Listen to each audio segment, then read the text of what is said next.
The final episode of Stranger Things didn't just end a story, it split the fandom right down the middle. In its last moments, the show asked us to believe something huge, then quietly stepped away and said, "You decide what's real." Did Eleven sacrifice herself to save the world, or was her death just another carefully disguised illusion? Why did the Mind Flayer return only to feel weaker than ever? And how did a 2-hour finale somehow still feel rushed and bloated at the same time, with fake-out deaths, unanswered setups, and a 45-minute epilogue that refuses to let go? The ending left more questions than closure. So what was Mike really telling us in that final story? And was it the truth or a way to soften a loss the show didn't want to commit to? Let's break down what the Stranger Things Season 5 finale was actually saying, and why it's far more controversial than it looks. One of the biggest and most debated questions coming out of the Stranger Things finale is simple but devastating. Did Eleven actually die? The episode very deliberately leads us toward that conclusion, only to pull back at the last possible second and leave the answer frustratingly open-ended. After Vecna and the Mind Flayer are finally taken out through their shared connection to the hive mind, the group escapes the abyss and triggers the destruction of the Upside Down using the exotic matter bomb. Everyone makes it back to the right side up, everyone except Eleven. She's left standing alone at the gateway, fully aware of what crossing back would mean. As Carly points out, Eleven understands that as long as she exists, there will always be people like Brenner and Dr. K willing to hurt those she loves just to get to her. So, she makes a choice. She stays behind as the Upside Down collapses, and the show frames this moment as a final, irreversible sacrifice. But then comes the twist, or depending on how you see it, the cop-out. 18 months later,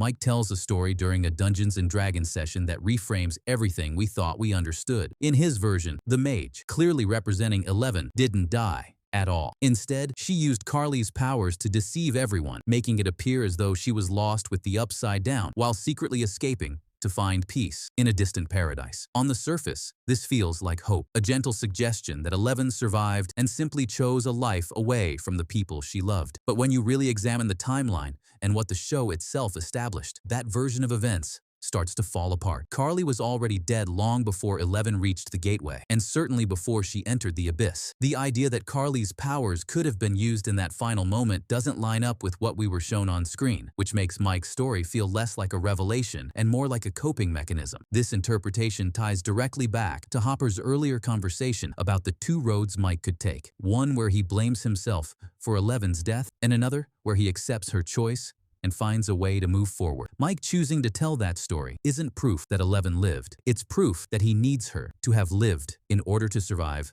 the loss. When you strip away the fantasy, the emotional truth becomes much clearer. Eleven's entire journey was about finding belonging after a lifetime of abuse, experimentation, and isolation. Her version of paradise was never some distant, peaceful place far away. It was Hopper, Mike, and the friends who finally treated her like a person instead of a weapon.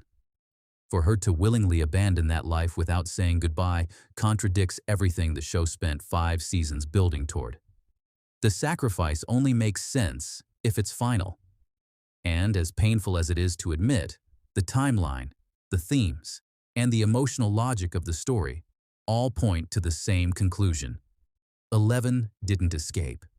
She died saving the world. And the ambiguity exists not because the show had a secret answer, but because it didn't want to fully commit to the weight of that loss. That ambiguity becomes even more complicated when you look at what the finale does with Vecna and the Mind Flayer, because this was supposed to be the moment where everything finally clicked into place. We learned that Vecna was never truly free while the Mind Flayer existed. And the reason he couldn't enter the cave earlier in the season was because the creature was actively restraining him. When Vecna forces himself back into the memory of his first exposure to the Mind Flayer, it feels like the show is about to deliver something terrifying. The idea that Henry was never the master, only a pawn who believed he was in control. But instead of deepening that relationship, the reveal stops just short of saying anything truly definitive. Vecna insists that the Mind Flayer needed him, not the other way around, but that claim feels less like truth and more like delusion. Earlier in the season, the scientists warn Henry to resist the entity because it doesn't just corrupt, it consumes. And when we finally see the lair beneath the abyss, it becomes clear that the massive structure Vecna has been operating from is actually the dormant shell of the Mind Flayer itself. This isn't a partnership of equals. It's a parasite and a host. Vecna's belief that he was essential only highlights how deeply the creature had already taken control of him. Once the Mind Flayer awakens, the stakes should have skyrocketed.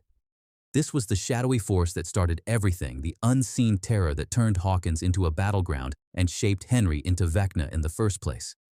But when the final confrontation arrives, the power imbalance feels off.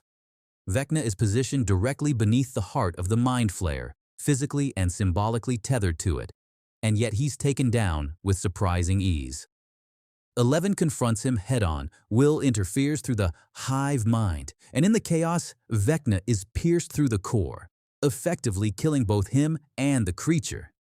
He was bound to. The problem isn't just that Vecna dies, it's how quickly it happens. For a villain who dominated Season 4 with psychological horror and absolute control, his end feels rushed and strangely restrained. The Mind Flayer, once an unknowable force of dread, becomes a physical monster that can be fought, wounded, and defeated in minutes. Even when it opens its mouth and reveals its full form, the threat never truly lands. It chases, it roars, but it never feels like it's on the verge of winning. Compared to earlier seasons where its presence alone was enough to overwhelm the characters, this final battle lacks fear, tension, and consequence. Instead of feeling like the culmination of 5 seasons of terror, it plays more like a box that needed to be checked before the story could move on. That sense of imbalance becomes even more noticeable with Joyce's role in Vecna's death, because while the moment is framed as triumphant, it doesn't entirely feel earned. Joyce ultimately delivers the killing blows, declaring that Vecna picked the wrong family as the show flashes through the pain and destruction he caused. On paper, it's meant to be cathartic. A mother protecting what she loves and finally standing over the monster who threatened it all. But in execution, it feels rushed and oddly unweighted, especially given how little Joyce was involved in the finale up to that point. She's largely absent from the emotional and strategic core of the final battle, yet she's handed one of the most defining moments of the entire series. Instead of feeling like the culmination of her journey, it comes across as a last-minute attempt to give her something significant to do. And that disconnect makes Vecna's end feel less impactful than it should have been. After the battle is over, the finale shifts into its longest and most divisive stretch, the 18-month-later epilogue, where the show tries to provide closure for nearly every major character. Hopper and Joyce are engaged and preparing to move away so Hopper can take a new position, finally choosing peace after years of loss and survival. Will has left Hawkins and found a place where he feels accepted for who he truly is, suggesting a quiet but meaningful resolution to his long internal struggle. Mike becomes a writer.